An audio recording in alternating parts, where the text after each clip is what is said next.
ipaligtas ang katawan ni Eugene. May nakita akong daan sa gitna ng apoy. Iniligtas ako ni Eugene. Alam kong siya yon. Maraming salamat sa ginawa mong tulong. Hindi ako makapaniwala. Ikaw talaga?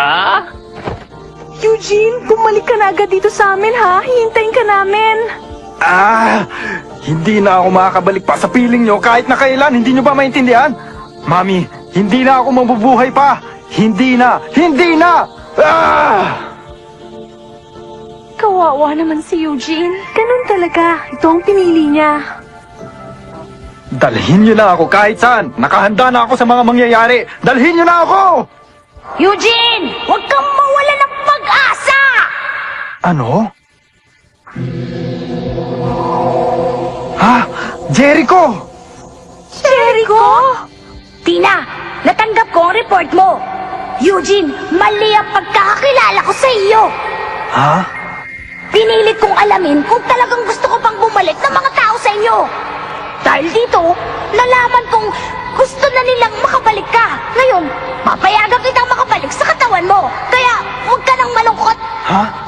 Kung hindi mo inihagis ang itlog sa apoy para mailigtas si Jenny, kakainin ka rin ng halimaw pagpisa ng itlog na ito. Pero, inihagis mo ang itlog na walang alinlangan. Eugene, may taglay kang kakaibang katangian. Pati na ang karanasan mo sa pagkamatay mo ay hindi namin inaasahan. Kaya't pinapayagan kitang mabuhay muli at malaman ang totoong kakayahan mo. Ha? Totoo ba yan? Si Eugene may pag-asa pa. Jericho. Hanggang sa muling pagkikita, itatago ko ang itlog na ito. Ha?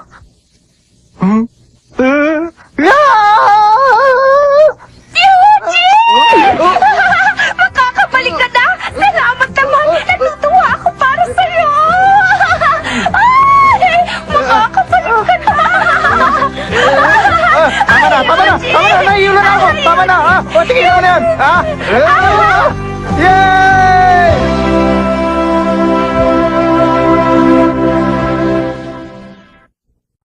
Kailan ba talaga ako makakabalik sa amin? Wala na akong narinig mula sa kanya. Alam mo namang masyadong maraming ginagawa si Jericho. Bata lang yun. Pero kung magsalita, akala mo matanda. Kung matanda na siya, dapat tuparin niya ang pangako niya. Pasensya ka na kung naiinip ka na. Jericho! Ako Huwag kang lalabas ng bigla. Nagulat tuloy. Jericho, kailan mo ba papabalikin si Eugene sa kanyang katawan para tumahimik na siya? Yun nga ang pag-uusapan namin kaya ako narito eh. Sumama ka!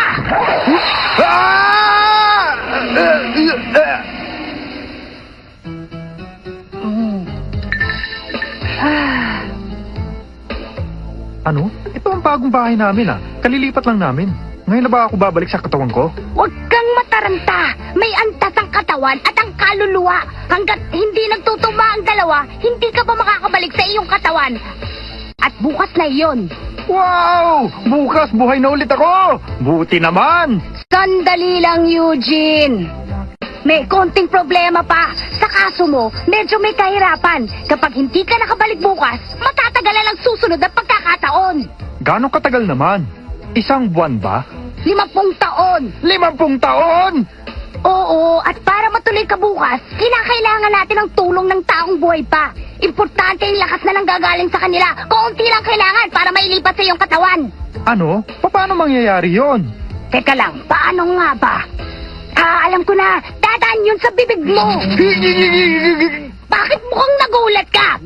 Ganoon ang paraan sa pagligtas ng buhay. Pero, Ngayon na.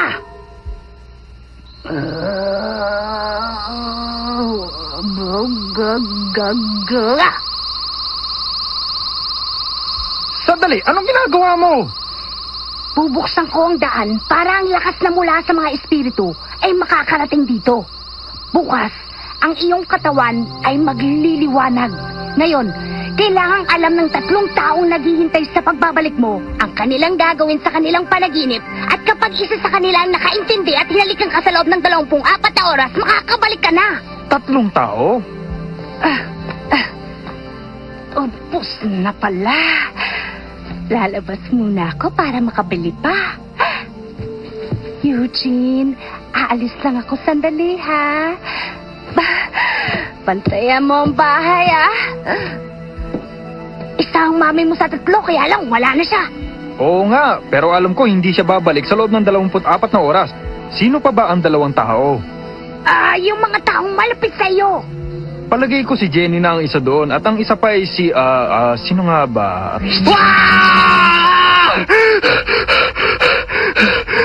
Napakasamang panaginip! Nakakatakot!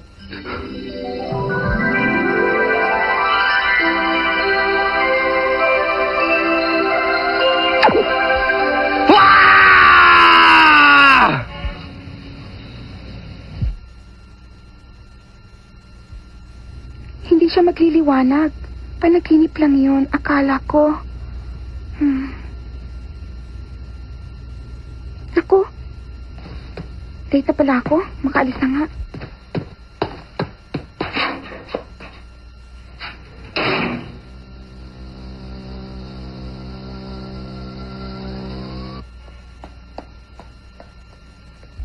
Mukhang naiintindihan niya ata ah. Ang lakas na espiritu ay dahan-dahang pumapasok sa iyong mga paa.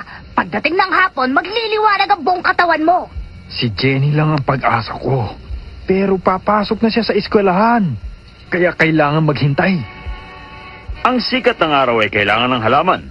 Inaabsorb niya ito at ginagawang chemical energy. Absent si Ang Alfred. oxygen at Tatanungin ko pa glucose ay naman siya mula tungkol sa sa light panaginip energy, ko. carbon dioxide at tubig. Si Jenny! Jenny, excuse ka muna! Apo! Sumunod ka, madali. At may sakit ang mami mo. Ho?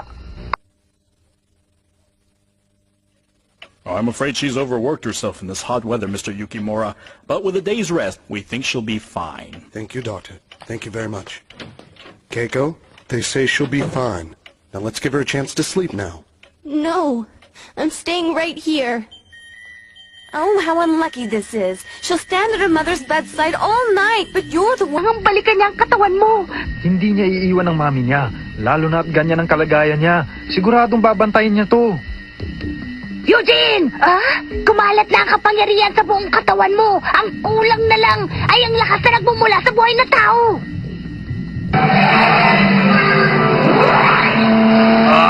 Ayaw mong umalis na! Nakaharang ka na naman! Tumabi ka riyan! Ayun siya! Alfred! Alfred, wala na akong panahon. Ayoko man pero wala nang ibang parahan. Kailangan halikan mo ako. Please lang. Puntahan mo ang katawan ko. Sige pa! Sige! Ayaw mo makinig. Para yatang biglang lumamig Ayan. Nararamdaman niya na ako. Mabuti to para malaman niya. Giniginaw ako. Makalabas ka muna. Hindi naman yata eh. Ay, hindi! Mami! Makinig ka! Ngayon na uli ako mabubuhay, kaya pagbabukas mo na ang pagkasayang ginagawa mo! Victoria, kwento ka pa. Napakalakas mo palang minom. Oo nga! Ay, ubos na! Ay, 1 round pa! Dapat lang, ituloy ang ligaya! Tayo tayo! Hindi siya pwede. Sa palagay ko, Eugene, si Jenny lang ang pag-asa mo para makabalik ka pa. Pero wala siya sa kondisyon dahil sa mami niya. Anong gagawin mo, Eugene? 11:45 na! 15 minutos na lang. Kailangan gumawa kami ng paraan para makabalik siya. Alam ko na, Eugene! Sandali, Charlene! Maghintay ka lang! May naisip akong paraan! Ano kayang naisip niya? Gabi na pala? Eugene? Ha? Eugene? Puntahan mo si Eugene. Bilisan mo. Wala nang panahon hanggang 12:00 na lang. Pag hindi mo siya hinalikan, hindi na siya makakabalik. Ang panaginip ko. 5 minuto na lang. Anong gagawin natin kung hindi siya nakarating? Hindi ko matitiis na maghintay si Jenny ng 50 taon. At kapag nangyari yon, kakalimutan ko na lang siya. Jenny! Ginamit ko ang katawan ng mami niya para ipaalam sa kanyang kailangang mangyari.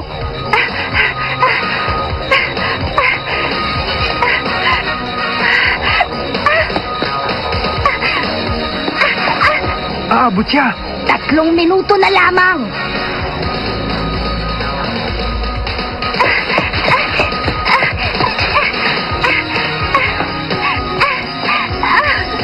Bilis, Jenny! Wala nang oras! 2 minuto na lamang. Nasa na susi?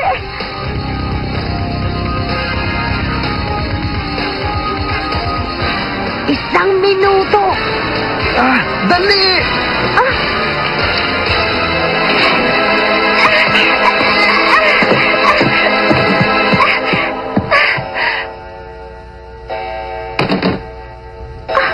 Ang liwanag. Eugene!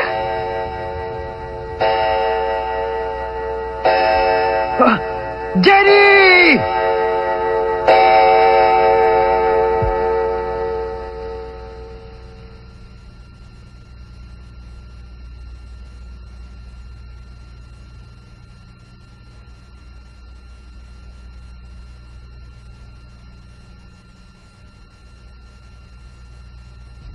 Bumalik ka na, Eugene. Please. Hindi. Hindi. Hindi. Eugene! Ikinalulungkot ko. Teka.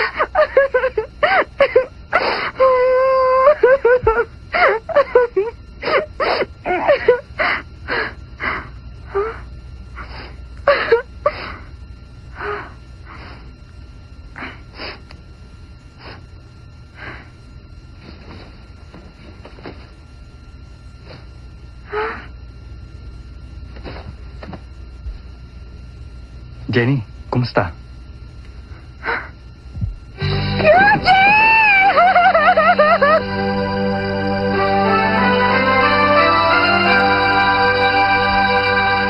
Kamuntik na!